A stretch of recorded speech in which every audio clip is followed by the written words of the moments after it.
It's the Jita Interviews, the premier global IT solution podcast, where we talk to the CEOs and business leaders who are growing their companies through global partnerships.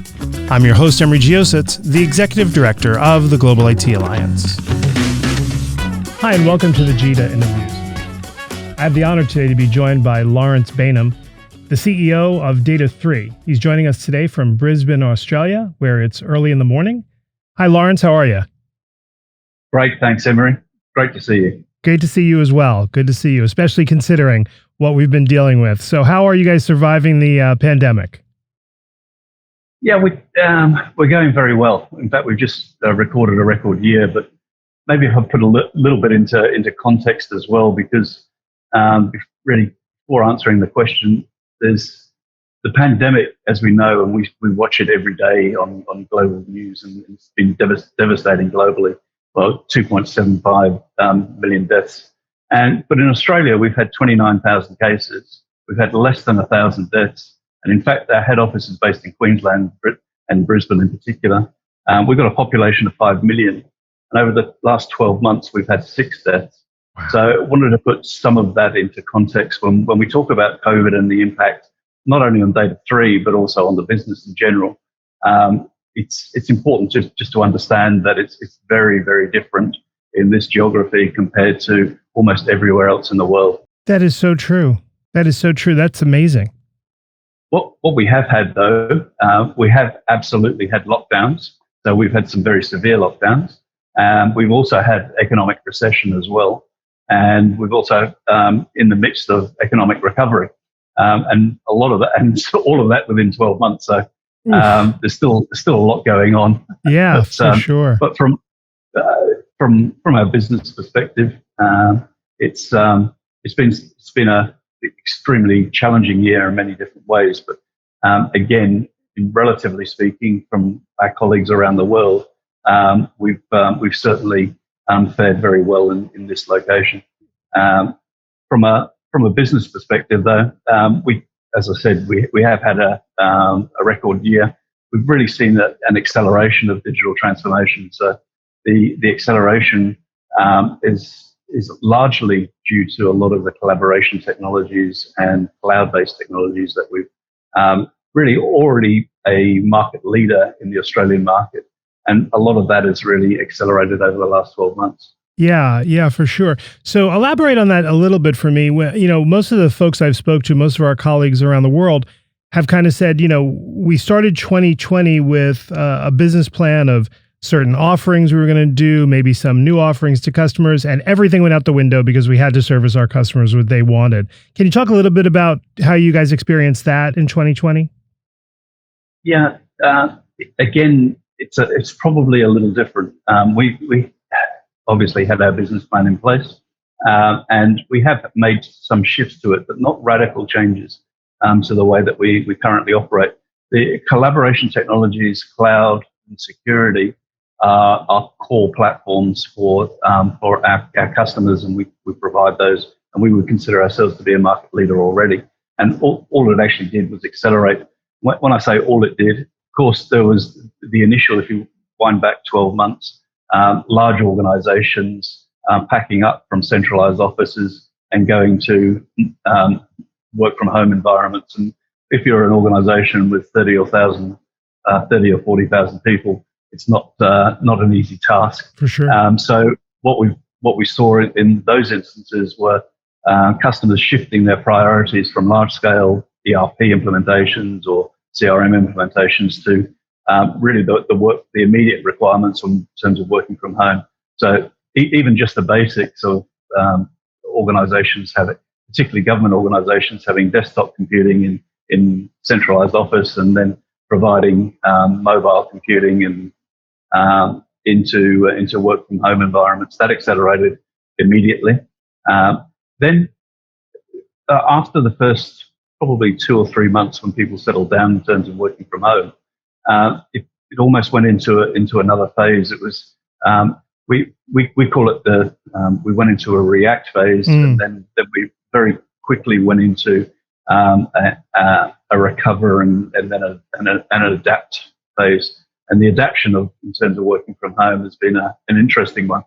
I think a lot of customers are still grappling with it, and it brings huge amount of advantages in terms of flexible working and productivity. But it's also brought a range of challenges as well. Yeah, for sure. It's so funny. I think about, and you've experienced this, all the customers for years we've been convincing to go to the cloud, and their hesitations around it, their trepidations around it. And all of a sudden, it was a speed to the cloud as fast as you can to be able to support their constituents. Yeah, without a doubt. We've had examples of some of our federal government customers who we've probably spent the previous 3 years trying to convince to go to Microsoft cloud-based offerings, and they've been resistant, and almost in a matter of weeks. Yeah. We worked in an Office 365 environment overnight, and the demands were absolutely there. So it was breaking down a lot of those barriers, and fortunately, we were able to provide that technology. From our organisation, we didn't miss a beat in terms of how we operated in terms of working from home. You would expect that from an IT organisation, and that we've got a good deal of flexible working already.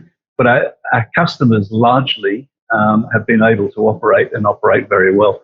Obviously, it depends which sector that they're actually in. Absolutely. So some sectors have been decimated, and others have actually thrived during the pandemic.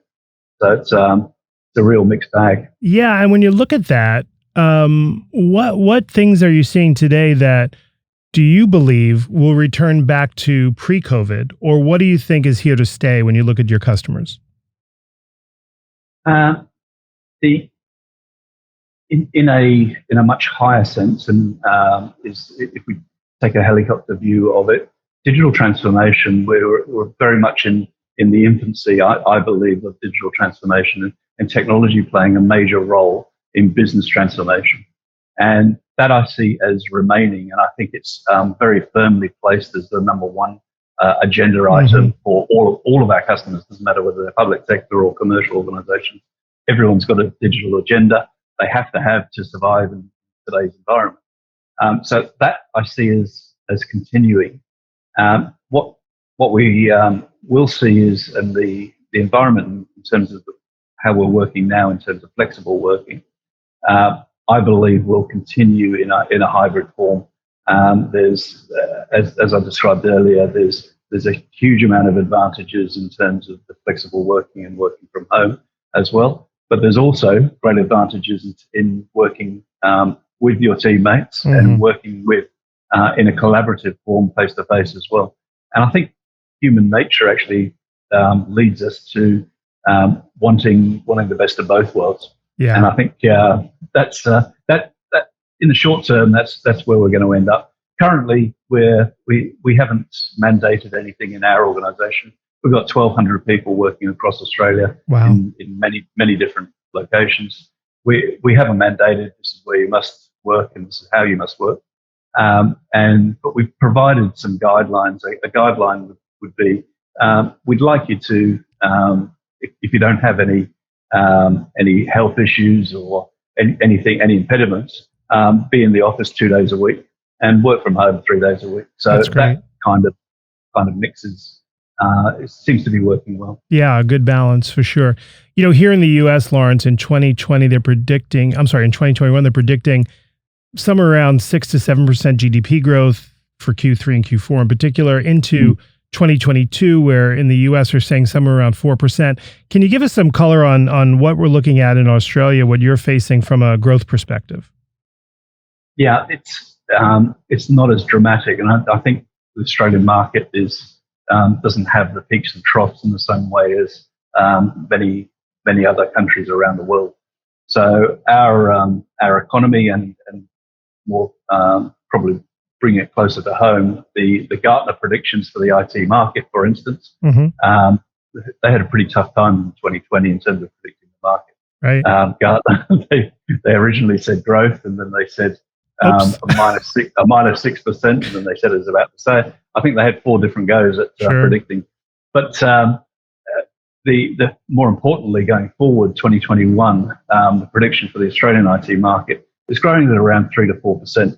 Now that doesn't sound a great deal, but we've not experienced that before, and it's Right. about $100 billion market. So not huge in US terms, but it's a reasonable size.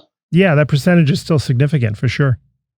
It is, and I keep telling our people we're 1.6 billion, so we've got a bit of upside. Yeah, yeah, absolutely, absolutely. How do you see your organization, focusing from a customer needs perspective? We talked a lot about working from home, et cetera. Are there any pivots necessary within your organization now that you see going forward? Maybe some offers that you're looking at that were changed by the pandemic?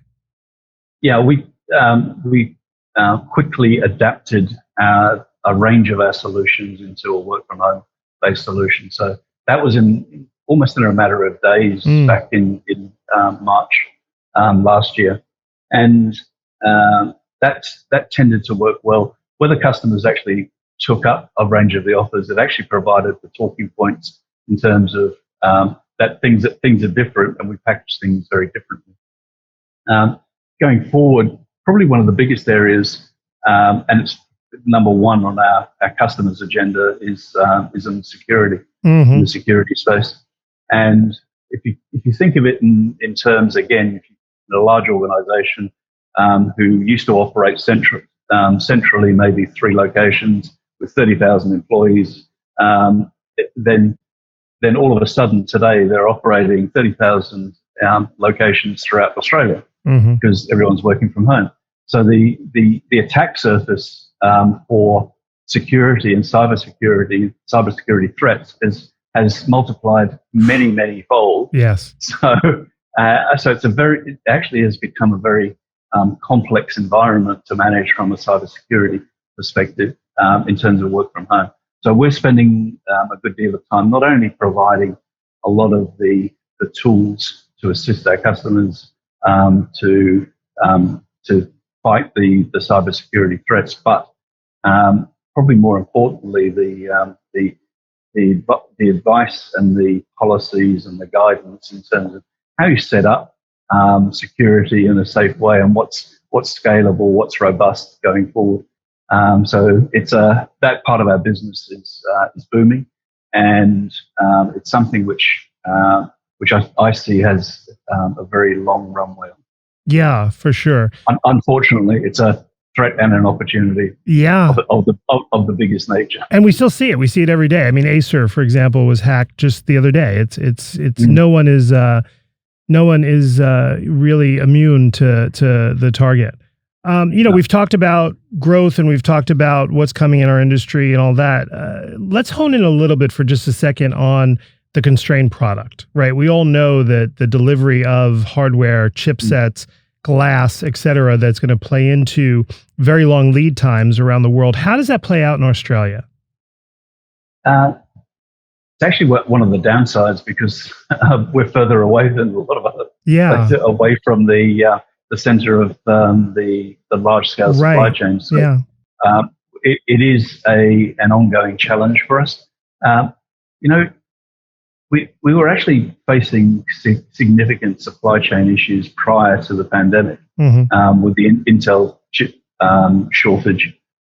So for me, it actually feels like it's a continuation of going about 2 to 3 years. Yeah, so, true. It's something that we manage well. We have a team of people that are dedicated to managing our supply chain, and it's something which is has to be carefully managed for our customers who have immediate needs as well. And the last thing that we need to do is delay project implementation because end user computing is unable to be delivered, for instance, into a new digital hospital or into a new educational facility. So it does have some real impact on businesses, and it needs to be managed carefully. Yeah, well, you certainly, Data 3, knowing what I know, certainly brings the market capacity to be able to get paid attention to, so to speak, from the supply chain. So that's a good position for you guys, for sure. We shout very loud from Australia, so we're not shy in putting our points of view forward. So and we do have access to the global leaders of various vendor organizations, whether it's HP, Dell, Cisco. Yeah, no, that definitely works to your guys' advantage. and of course for the Global IT Alliance as well. Absolutely. 2020, I've had the fortunate experience with many of your employees on certain deals we've dealt with and certain administrative duties, and you have a very loyal employee base, and they're great people to deal with. If you had to highlight a couple of accomplishments that this team did in 2020, can you talk a little bit about that? Yeah, sure. You're quite right. We have an internal saying within Data3: once you join, then you never leave. A little bit like Hotel California. Yeah. That's an old dad joke. So I'll take it. I'll take it. But I'm certainly an example, and it's not an unusual example. A lot of our people have been with us for very many years, and it's something that we pay, again, a good deal of attention to. Attraction and retention of the best people is so important when we're seeking to continue to grow as a business. In terms of looking back, in terms of the accomplishments, one is we didn't lose a single headcount during the last 12 months in terms of the pandemic. In fact, we hired more people into the business. So that's something which we all are collectively proud of. And in addition, we also helped a good deal of our customers get through really tough times. And a lot of our customers are working in emergency services, in really government services that are providing critical aid and healthcare to the population of Australia. So it's something which we're certainly proud of. Probably the other thing, just to cap it off, and it's always great to look at things internally and measure things internally, but we also have an external measure, which over the last few years we've looked at in terms of employer of choice. We have an external organisation that comes in and audits us and asks us a whole range of different questions. And this year, I'm really pleased to say that we were nominated as the Employer of Choice Award winner for organisations above 500 employees in Australia. And that's across all sectors. It's not IT. So it's something which we're certainly proud of. Yeah, fantastic. Congratulations. That's great. Certainly an attribute to you and all the folks at Data3. And you've been there 27 years of the 40, so that's so impressive. Let's talk a little bit about the Global IT Alliance. You're one of the initial parts of the Global IT Alliance, one of the initial members. You're on the board of the Global IT Alliance. Can you talk a little bit about, especially with Australia, how the Global IT Alliance has integrated into your organization and how it's helped your global customers? Yeah, sure. And it's something which we actively, and obviously with this podcast, we're promoting, but it is something we absolutely believe in as well. A number of our customers and a number of Australian organisations that operate in other parts of the world, we are able to offer the same level of services with certainty in many other locations. And in terms of with certainty or with confidence, I say that because we meet regularly, we understand the other organisations within the Alliance, and we understand their level of their skill levels, and also the way that they operate from an ethical perspective as well.